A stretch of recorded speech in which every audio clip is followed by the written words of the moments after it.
Welcome to Reread. We're still going through all the shorts of the Mos Eisley or Tales from Mos Eisley Cantina. The next one up is written by Barbara Hamley, it's called Night Lily, The Lover's Tale. This is Travag, who's an Imperial agent on the planet of Tatooine. He is the Gotal, and we see him in the bar laughing with some other type of creature, and that is the Lily. That's what her name means in her foreign tongue. That he's trying to woo. She's a virgin, and they don't let them go off planet very much. And he knows why, because they're foolish. And he's kind of getting her tipsy and drunk. He says, "I want to marry you." He doesn't really. He just wants to get her, bed her, win her, because he's a mighty Gotal or whatever. And basically, it ends up that her species eats their mates, whoever they mate with. It's really good, I guess, and then she kills them, and that's how it ends. And the Gotal doesn't sense any danger. His cones don't sense any danger because, in her mind, this is what he wanted. He must know her species, that once they mate, she kills the mate. And the ratio to males and females on the planet is like 20 males to 1 female, so males will do this. This is how they end their lives, by making love to the female, I guess.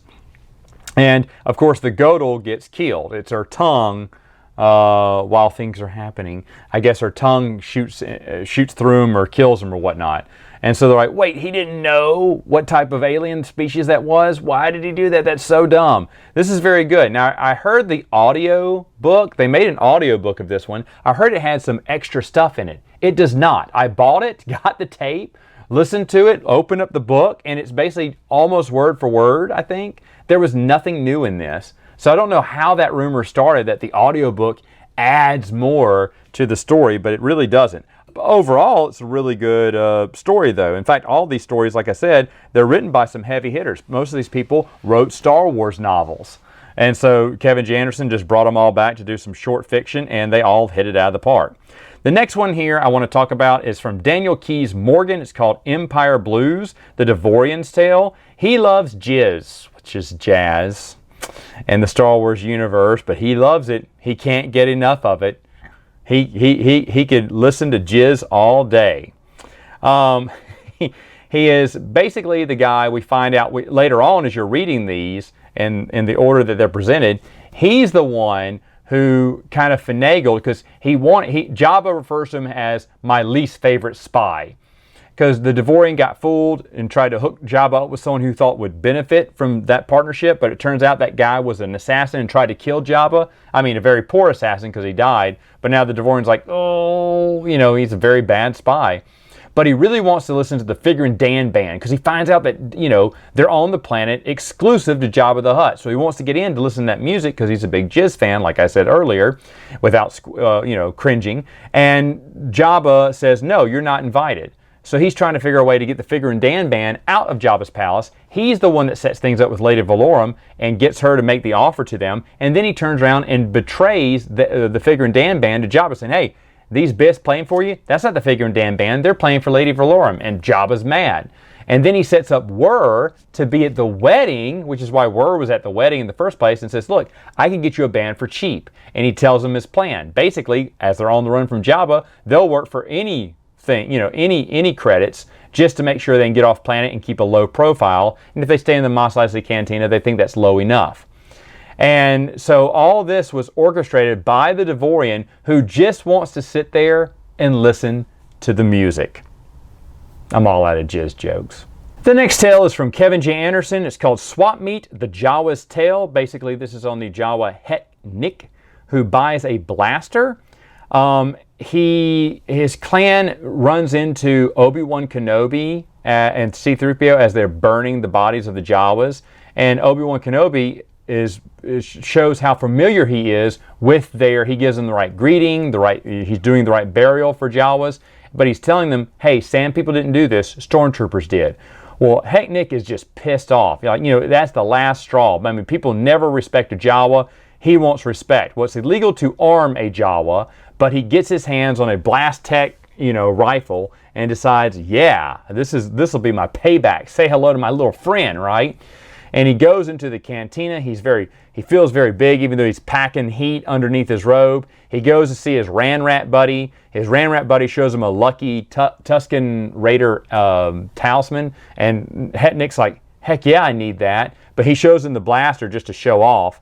And then that's when I think the whole disturbance with Obi-Wan cutting off Ponda Baba's arm happens. He's distracted for a little bit, and he sees the Ran Rat, you know, kind of has the blaster rifle in his hand, say, hey, give me that, and puts it back underneath his robe.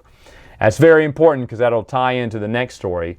But when he gets out, he gets the talisman, he feels lucky, he's got the blaster, he's ready to go seek his revenge on the Stormtroopers.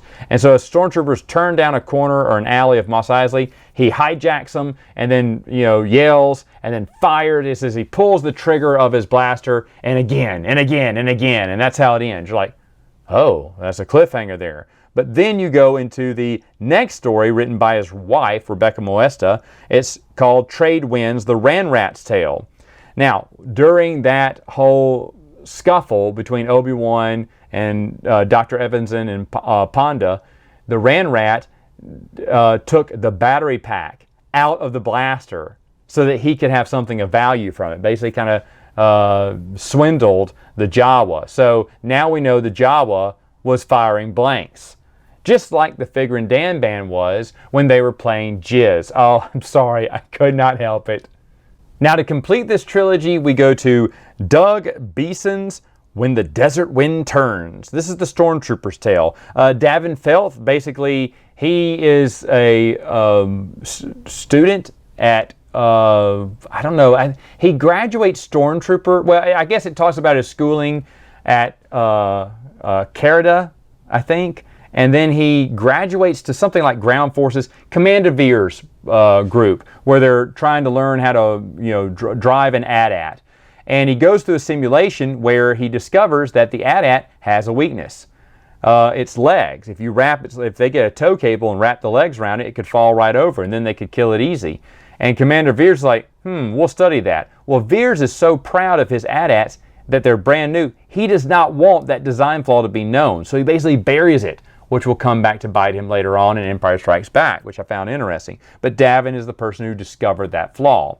That's very important because later on, he's featured in the movie. He's the one that goes, he holds up the little sprocket and goes, look, sir, droids.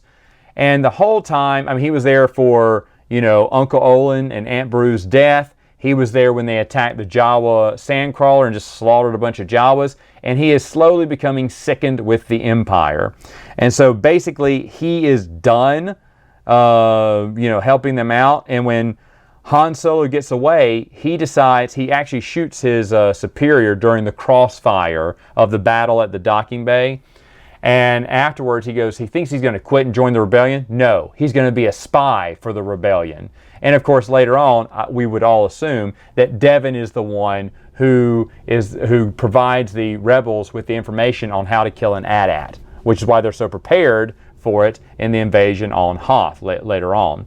But Devin also encounters the Jawa. This is the last straw for him. When that Jawa, when Heck Nick comes out and starts trying to blast away, but it's not firing, the Stormtroopers look at each other and well, at first they're on guard, and then they kind of look at each other, they're so confused, and then the Stormtrooper just pumps him full of lasers and just kills the Jawa in the street. And Devin's like, oh, that does it. We killed a Jawa in cold blood. No, the Jawa had a gun pointed at you, a real gun, and he kept clicking it, but it wasn't firing. It didn't have a blaster pack, but you didn't know that.